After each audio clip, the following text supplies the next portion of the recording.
Hello and welcome to the RPG Blender, where we give lesser played games or forgotten settings the roll of the dice they deserve. I'm your host, Game Master George, and today we are continuing our video series looking at running the game of Paranoia. We've talked about the setting, character creation, the rules of the game, and now today we're going to be closing this series out by talking about creating a mission. We'll be talking about the process of creating a mission from scratch, creating something bringing your players from initial summons all the way to the final debriefing. And now, of course, because this is talking about the act of running the game of Paranoia, this video is aimed at Game Masters only. So therefore, this video is classified at ultraviolet clearance level. So please, players, click away now and send your Game Master here instead. With that out of the way, please subscribe to be kept aware of our future releases, as we'll be moving to a new system shortly. And now, let's dive into Let's Run Paranoia, creating a mission.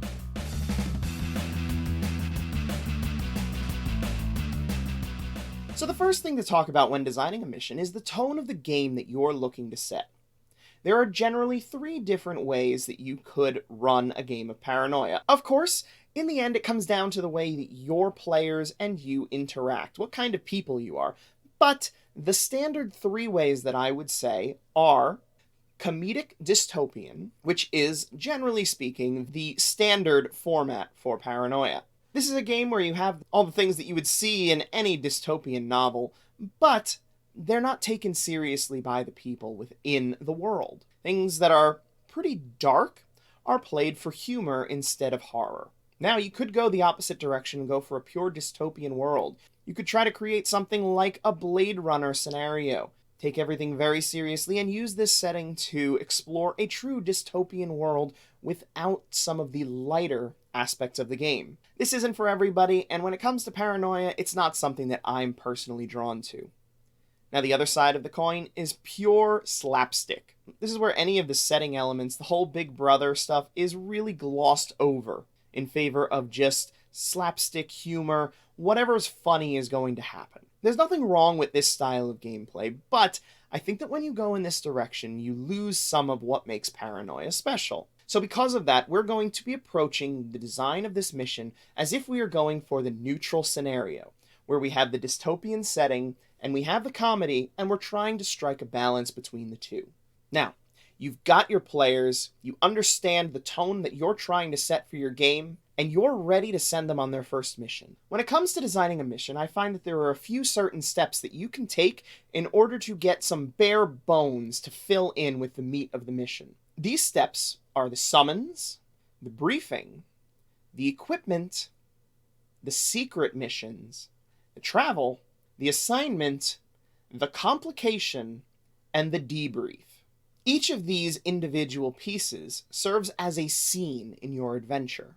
Now, depending on the adventure that you're running, you might choose to cut out one or more of these pieces, but in general, utilizing these 8 elements will allow you to create a cohesive story from beginning to end. However, that's not how we'll be approaching the design of the mission. We're going to be jumping right into the middle, which is the assignment. The assignment is what your players are being told that they're going to need to accomplish, so it is the foremost piece that you're going to want to establish. While the assignment is the most important to the players, and to the tone that you're setting through the rest of these steps, the one that you need to keep in your mind is the complication. So we're going to be talking about these two in conjunction. So what are the assignment and the complication? The assignment is what your players are told they are going to be accomplishing. This is what their superiors have laid forth for them, what they are equipping them for and sending them out to handle. This is not the job that they actually need to do. This is the job that they are going to be equipped and briefed on doing. The complication represents the actual job that they are going to need to accomplish. In general, this disconnect is where we get the humor of Paranoia. To use an example from one of our actual plays, our players were told that they were going to be hunting communist beasts. As such, they were equipped with heavy weapons in order to eradicate the large, massive beasts. Unfortunately, the complication was that these beasts were in reality fire ants. How do you eliminate a hive of fire ants with laser guns? That's where the comedy and the gameplay and your player's ingenuity comes into play. So, how do you go about deciding what kind of assignment and complication you want to do? I find that there is one very simple way to do so. Think about the tasks that you would be doing around your home, or that you were assigned as a chore when you were a child. These can be things like plumbing or electrical work, but it could be something like babysitting, walking a dog, taking out the trash. Pick one of these types of jobs and assign that as either the assignment or the complication. Looking at the mission that I described for our Red Menace play, this would be the job of an exterminator. Now that you have either your assignment or your complication, look at the job that is required for that and either expand or reduce the scale of it to a large factor. Using the Red Menace again, the complication is that they will actually be exterminating a hive of fire ants. By expanding those ants to a massive size, we have the assignment, which is to hunt down beasts. As you see, the assignment does hint toward the complication. This disconnect is representing Friend Computer's incorrect or misinterpreted information. It is a way for you to give players clues as to what they are actually going to be completing, while not spelling it out for them. So in this case, the assignment would be a monster hunt, which is similar to extermination, however on a much different scale. Once you have an idea for the assignment, you want to talk about how to get your players into it, and this brings you to the summons. I find that the best way to handle this is to pick some aspect of daily life, a meal, walking to bed, going to the bathroom, and interject Friend Computer into that scenario. The summons is going to be the first scene that your players encounter, so it's important that it is something fairly high energy right off the bat. It should be something unusual, unexpected, or violent. Using our actual play of the Red Menace as an example, our players were interrupted during their breakfast with a large flashing icon on their HUD. This blocked out the majority of what they could see and told them to report to a certain room. Of course, because their vision was blocked, they had to follow some arrows. Those arrows led them through a boiler room which was set to explode. This boiler room presents a threat from the very beginning, giving them something high stakes which they need to engage in before they've even gotten to their mission. The challenge that you issue them here and should serve to weaken them if they fail. However, I wouldn't put in something here that's going to kill them. Unless you are running a game where your players are expecting and wanting to die over and over and over again, and probably end up playing multiple different characters throughout the course of the adventure, you probably don't want to be killing them before they've even gotten to their briefing room. So how can you come up with an idea for your summons? Look at your daily routine. Chances are you wake up in the morning, you eat breakfast, you go to your office, you do some paperwork. Eventually you get a lunch break. You do more paperwork for the afternoon. You come home to dinner. Then you sit in front of some kind of entertainment for a few hours before you go back to sleep. Take one of those moments through your humdrum day and interject Friend Computer. This can be something as simple as a Friend Computer monitor descending from the ceiling and issuing an order for the players to report to a certain room. But it could also be an email. Or perhaps you could channel what it's like to be driving along the road and suddenly a detour sign drives you down a new path. Take inspiration from the things that interrupt your own daily routine, and then throw a bit of a sci-fi twist at it. Add in the dangerous element of the skill challenge, and you have an exciting beginning to the adventure.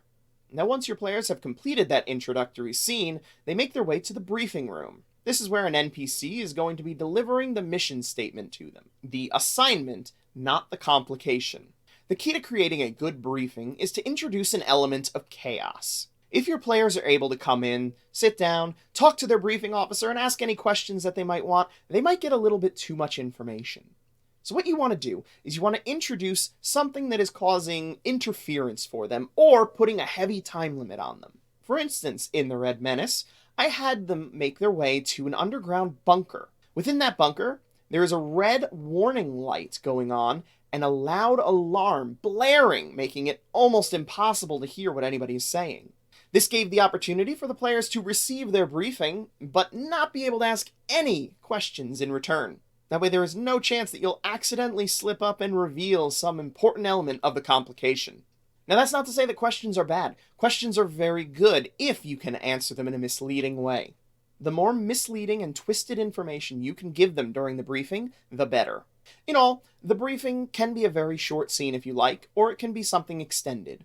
I find that having a shorter briefing is often better because it leads them to be able to get into the other scenes which are more player-driven. After the players have received their briefing, it's time for them to receive their equipment. Now, there are two different types of equipment that your players are going to be expecting. First is the standard issue equipment. These are the laser guns, the standard armor, everything that they should have an idea of how it's going to function. And these should be tailored to what they have been told is the assignment. You don't want to give them equipment that's going to point them toward the complication.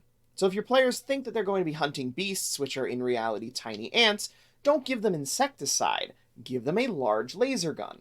This also transfers over to the experimental gear. Experimental gear is going to be things that will help on their assignment, but have some kind of twist to them. This experimental gear should look like it is incredibly helpful, but the twist should render it almost useless or dangerous. When assigning experimental gear, you want to have one piece of gear for each player. This way each person has their own experimental gear that they're going to get to play with and get trapped by. As well, you need to make certain that your players understand that they are expected to use this gear. This gear is being given to them for testing purposes, and they'll be expected to report back on how it functions during the debriefing. When it comes to experimental gear, we have three different types of items. We have the obvious, the traps, and the useless useful. By utilizing different combinations of these three item types, you'll be able to keep your players on their toes, not knowing what to expect from your experimental gear. For instance, in our play, since they were hunting large monsters, we gave them a smart cannon, a hover backpack, and a laser saw. The laser saw had an obvious twist. It had no handle. Instead, it was just a disc that they would have to press between their hands as a rotating blade went around the entire perimeter of it. That is an obvious twist. That's something that your players can see at a glance and know what's going to happen. These are not trap items. These are the items that your players know are going to do something unexpected, and they serve to act as a lightning rod of your players' suspicions. It lets them feel clever that they've figured out what's going to happen before it does, while you get to sneak in the truly dastardly effects under those other items. For instance, in this case, they had the hover backpack. The hover backpack was voice activated. However, the roar of the backpack was too loud for the voice activation to be heard when commands were stated by the person wearing it. This one was less obvious to the players. However, once used, it became immediately noticeable what was happening, but it served as a temptation to the players. And this is the key with experimental gear. There needs to be something tempting. In this case, the temptation was not just the ability to fly, but it was also the ability for other players to control the movements of the wearer. For our third item, we had a smart cannon. This serves as an example of what I would consider the third type of item, and that is the surprisingly useless item. When you hand your players a weapon, they're going to give it to their person who is combat focused. So, I gave them a weapon, which links into their mind in order to automatically aim. The player, of course, jumps on this. The combat guy grabs it and wants it more than anything else. However, there is an artificial intelligence in it with which it must negotiate in order to select the right target. This means that in order to actually aim, rather than making a violence guns roll, they are making a chutzpah charm or something similar, taking your combat monkey and throwing him into a very different situation. When creating this kind of gear, you want to create something that seems like it's going to be used one way, with one set of skills, so that your players will give it to the person who has those skills. However, in reality, when they go to use it, it's going to use a completely different set of skills. By mixing up these items, you'll make it harder for your players to tell if the item is an obvious, a trap, or a useless useful. This brings your players to their secret objectives. Each player should be a member of a secret society, and those secret societies should be throwing them missions which either counter the objectives that they have been given by Alpha Complex, or oppose each other. In general, I find that it helps to take two of your players and give them secret missions which directly oppose the other one. Then the remaining players should be given missions which will just make completing their main objective more difficult. Talking about our Red Menace mission again, I gave both the Communist and the Free Enterprisers the same mission. to capture the leader of the communist beasts and deliver it to them. This put them in direct opposition with each other without knowing it. This helps create some of that party tension, which leads to them betraying and accusing each other of treason. Once your players have their secret missions, we move on to travel. This is how your players are going to get to the mission. And in most games, it's going to be glossed over. However, in Paranoia, I find that this is another opportunity to kind of shake them up a little bit. Unlike the summons, briefing, and equipment scenes, this travel scene should point toward what is going to happen with the Complication. This serves as an opportunity for them to use their new gear, while also getting a clue as to what's actually going to happen. To continue the example with the Red Menace, I put a group of druggies on the way to their assignment. These druggies had been getting high off of the toxins secreted by the fire ants. It gave the players a chance to use their new gear against some traitors to Alpha Complex, while also giving them clues that there might be something poisonous about the beasts that they are going to hunt. Now, if you're running short on time, you can skip the travel scene, but I find that incorporating some kind of encounter on the way to the mission really helps in the building of this experience. Of course, then your players reach the assignment. It's at this point when you drop the hammer on them and reveal to them the Complication. We've already talked about how you pick these, so just know that this is the point at which you get to do your big bait and switch, when they arrive at their moment of objective and instead find whatever your true Complication was. How your players handle that was going to set the tone for the rest of the game. So honestly, at this point, that's all you can really pre-plan for.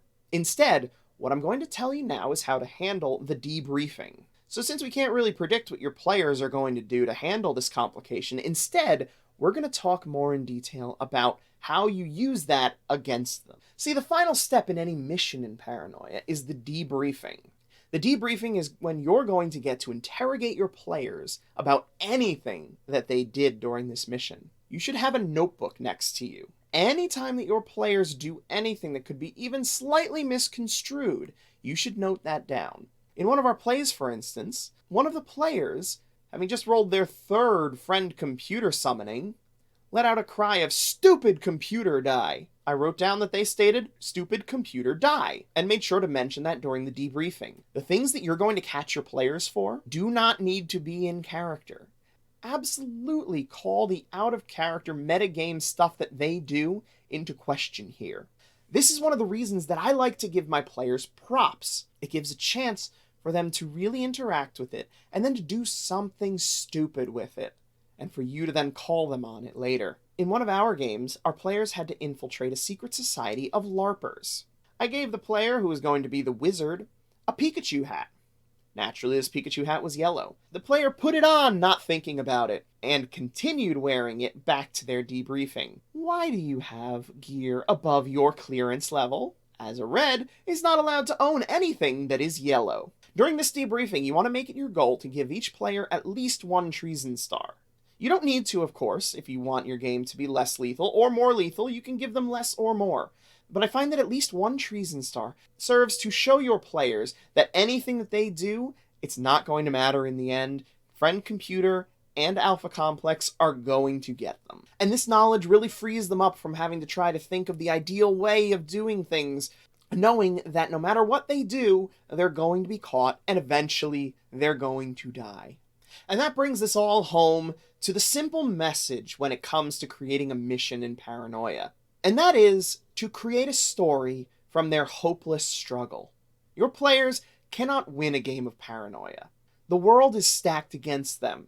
And you as the game master don't really need to push it much further than that. You do not need to kill your players. You need to let your players talk themselves into getting killed. You need to give them opportunities through these missions to commit some kind of treason, which you can then call them out on in the debriefing. Or even better, you need to give them incentive to accuse each other. Because when you get your players playing against one another, that's when you've truly entered the world of Paranoia. Anyway, thank you so much for taking the time to watch this video. I hope you've learned something about the mission creation process and that we've given you a few little tips and tricks that might be able to help you as you approach a what can be slightly intimidating game to run. The level of improvisation that's needed for this kind of game is intense, yes, but if you're willing to commit to running this, you're going to have an experience like none other. I highly recommend this game. And that wraps up our series on running the game of Paranoia. If you've enjoyed it, please like, comment, and subscribe. We'll be doing more of these in the future, so if you have a system that you'd like to learn how to run, or that you'd like to be able to introduce to more people, please let us know in the comments.